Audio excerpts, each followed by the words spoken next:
এভাবে কোন রুমে আসবে পারমিশন ছাড়া? Sorry sir. কিসের স্যার? তুমি এখন আমাকে আর পড়াও না। ভাইয়া তোমার জন্য একটা জিনিস আনছি। সিগারেট নিয়ে আসছিস আবার? একটা সিগারেট ধরাও না, দেখি তো আমি সিগারেট খেতে দেখতে কেমন লাগে। তুমি দেখ। আরে রাখো, তোমার ছেলে কি করে তুমি জানো? সিগারেট খায় একটা না দুটো না, এক প্যাকেট প্রতিদিন। একটু একটু খা, কিচ্ছু হবে না। তুই এই তাহলে তোমার ছেলের বিচার, তাই না? আয়ান ভাই ছবিটা দেখে খুব রাগ করবে। মেসেঞ্জারে পাঠাই? ছবি সুন্দর না হলে কিন্তু মাইক হবে। সত্যি খুব সুন্দর হয়েছে, পাঠাই না? এটা নাকি আমি? না রে, আমি আয়ান ভাইকে বলি, যাকে এতদিন ধরে মনে লালন করছি আমি সোজা তাকে গিয়ে বলবো। জানিস আয়ান ভাই না খুব সিগারেট খায়, ছাদে বই পড়ে আর সিগারেট টানে। ওনার সিগারেট টানার মধ্যে কিন্তু একটা স্টাইল আছে, মনে হয় আমাকে পুড়িয়ে দিচ্ছে। ভাই কিন্তু তোর থেকে বয়সে অনেক বড়, তো বড় হলে বড়, এইসবে আমার কোনো কিছু যায় আসে না। আয়ান ভাইকে না পেলে আমি মরেই যাবো। হ্যাঁ, যেটা হয়েছে আমার খুব সম্ভবত যে কোনো দিন ট্রান্সফার এটা চলে আসবে। আর এবার কোথায় ট্রান্সফার হচ্ছে জানিস? ট্রান্সফার হচ্ছে আমার শহর সিলেটে। শোন, আকার ইঙ্গিতে বুঝাই দিবি, মাঝে মাঝে হাসবি, মাঝে মাঝে তো লজ্জা পাবি, আর তাও যদি না পারিস তাহলে মেসেঞ্জারে আই লাভ ইউ বলে দিবি। বললাম না, ফাইনাল পরীক্ষা দেওয়ার পরে বলবো, যেই দিন রেজাল্ট পাবো সেই দিনই বলবো, আয়ান ভাইয়া আমি তোমাকে সেই পিচ্চি কাল থেকে ভালোবাসি। তুমি কেন বোঝো না? তুমি তো গাধা কেন? আবার সিগারেট না করলাম রে। ঘড়ি নিয়ে আস।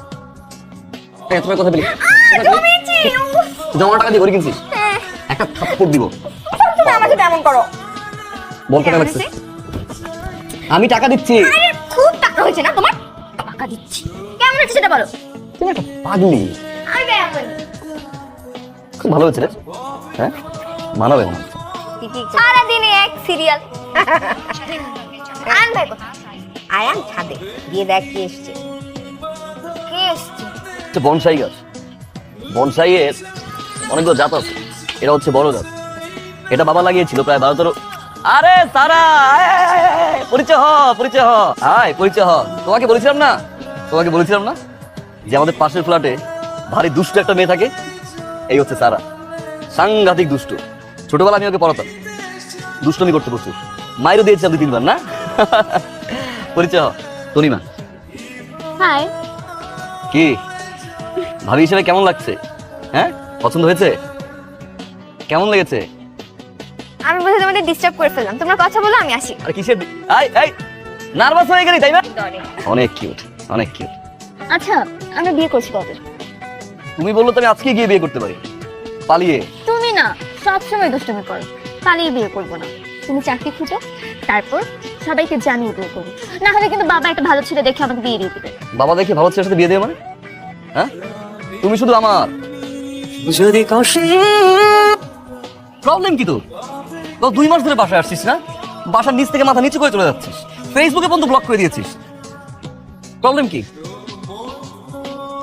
আচ্ছা, আমি তো অন্যায় কিছু করেছি? বলবি তো। আব্বু ট্রান্সফার হয়েছে, আমরা এখান থেকে চলে যাচ্ছি আগামীকাল। কিসের আগামীকাল? মানে কোথায়? তোমাকে কেন বলতে হবে কোথায়? তুমি জানার কে? সব কথা আমি তোমাকে বলতে হবে? কেন বলতে হবে যে আমরা কালকে সিলেটে চলে যাচ্ছি? বুঝতে পেরেছি তোর মন খারাপ কেন, কিন্তু একটা বিষয় কি জানি, তুই একদম বড় হস না।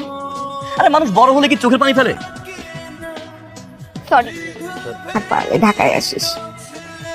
ঢাকায় আসলে কিন্তু আমাদের বাসা ছাড়া কোথাও উঠবি না।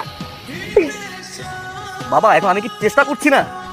আমি কালকে দুটো ইন্টারভিউ দিয়েছি, এখন যদি কল না আসে আমার কি করার আছে তুমি আমাকে বলো। না না, আমি কি ট্রাই করছি না? না না না, আমার অ্যান্সার দাও, আমি কি ট্রাই করছি না? তারা 3 থেকে 4টা ওয়ার্কিং ডে আমাকে সময় নিয়েছে, তারা কল করুক, তারপর দেখো আমি কিছু করতে পারি কিনা। দেখো তনিমা, তুমি যেভাবে কথা বলছো মনে হয় আমার বাবার কিছুই নাই। আমার তো সবকিছুই আছে, তারপর তোমার আইডেন্টিটি দরকার, ফাইন।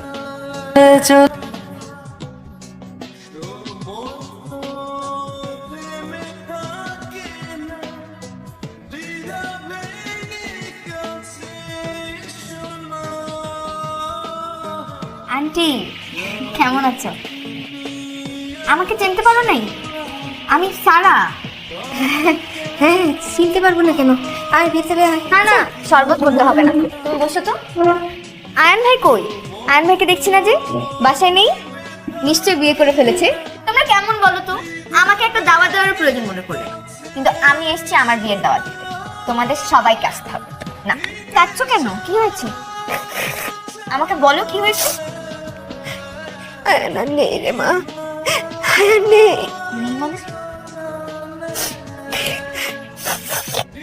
তুই চলে যাবার কিছুদিন পরে